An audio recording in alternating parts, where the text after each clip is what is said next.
Takulandirani ku AMTV Malawi kuchimake kwa nkhani zenizeni.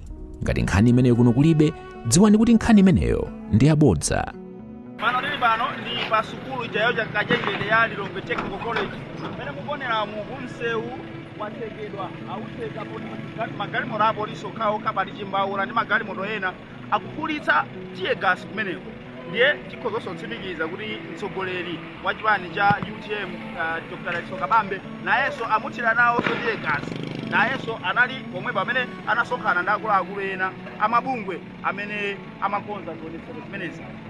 Uku ukamachokera ku tauni kuti ukupita ngati ku Big Triangle ndikuti apa sungadutse. Chimene chikubwera ukocho ndi chimbaula chimenecho chimene chatseka msewu. Ndiye akuponya tear gas akumaponyera ku sukuluyo ya Lilongwe Technical. Malo malunza ndine Robert.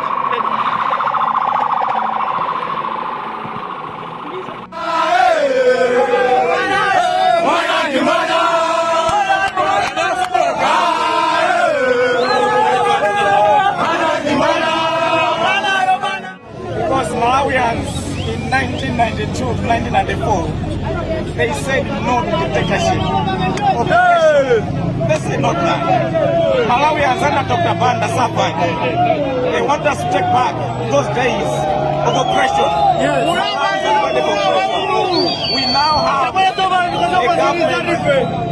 and a constitution where we must have the freedom to associate, freedom to express ourselves. When things are not going right, we have the freedom to express whatever representative we have.